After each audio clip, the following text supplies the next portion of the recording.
जब तुम्हारे हिस्से में कोई गहने जवाहरात नहीं आए, कोई घर नहीं आया, कोई जमीन जायदाद प्रॉपर्टी नहीं आई, और तो और यहाँ तक कि तुम्हारे हिस्से में कोई मान सम्मान, कोई इज्जत पानी भी नहीं आई, तो फिर तुम्हारे हिस्से किसी की सेवा कैसे आ गई, क्यों आ गई और किस लिए आ गई?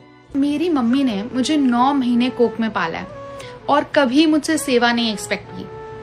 और मेरे मॉम डैड दोनों ने मुझे इतना पाल पोस के बड़ा किया, सब एक्सपेंसेस मेरे उठाए, सब घूमना फिरना, सब कुछ खाना पीना A to Z। I can't even mention कि उन्होंने क्या क्या किया है मेरे लिए, मेरी परवरिश के लिए। उन्होंने दोनों ने मुझसे कभी सेवा नहीं मांगी थी।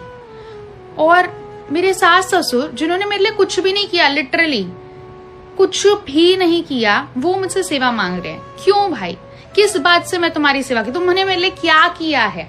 तुमने अपना बेटा दिया है मुझे, तो मेरे माँ बाप ने अपनी बेटी दी है तुम्हें, तुम्हारे बेटे को, तो वो तो नहीं मांग रहे तुम्हारे बेटे से सेवा, तो मैं क्यों करूं? क्यों एक लड़की सेवा करे भाई? आजकल तो लड़कियां इंडिपेंडेंट भी हो गई हैं, कोई किसी पे बोझ नहीं बन रहा, तो क्यों सेवा करे, क्यों करे? औकात से अच्छी मिली हुई बहू, औकात से अच्छी मिली हुई बहू कुछ ससुराल वालों को हजम नहीं होती है। वो अपनी गलतियां भी ना उस लड़की के सर पर डाल देते हैं। सच बात बता रहा हूं, बहुत से घरों में सास ननद इतनी गंदी पॉलिटिक्स खेलती हैं, इतनी गंदी पॉलिटिक्स खेलती हैं कि शायद कोई इस तरीके की राजनीति नहीं कर सकता।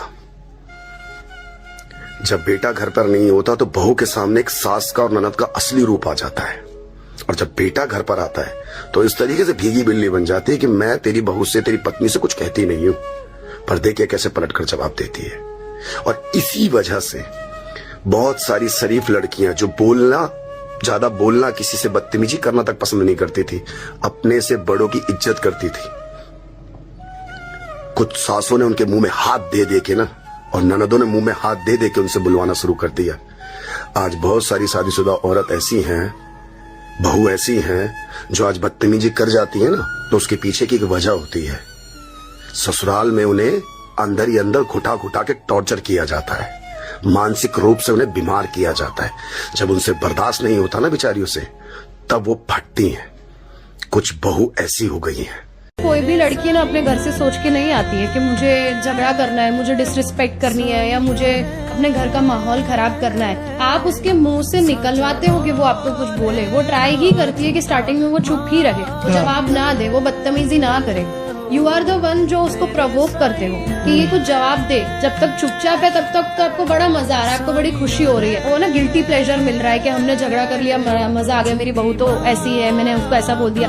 पर वही बहू आपको जवाब देने लगे तो आप 4 लोगों में ये बोलोगे कि हमारी बहू तो ऐसी है। पर जब तक वो सुन रही थी बेचारी, तो आपको कुछ भी नहीं होता ना कि कोई इंसान बुरा नहीं होता, उसे बुरा बनाया जाता है। वो कोई भी लड़की घर से सीख के नहीं आती कि उसे अपना ससुराल खराब करना है। वो अपने घर से आती है तो वो अच्छे से रहने ही आती है।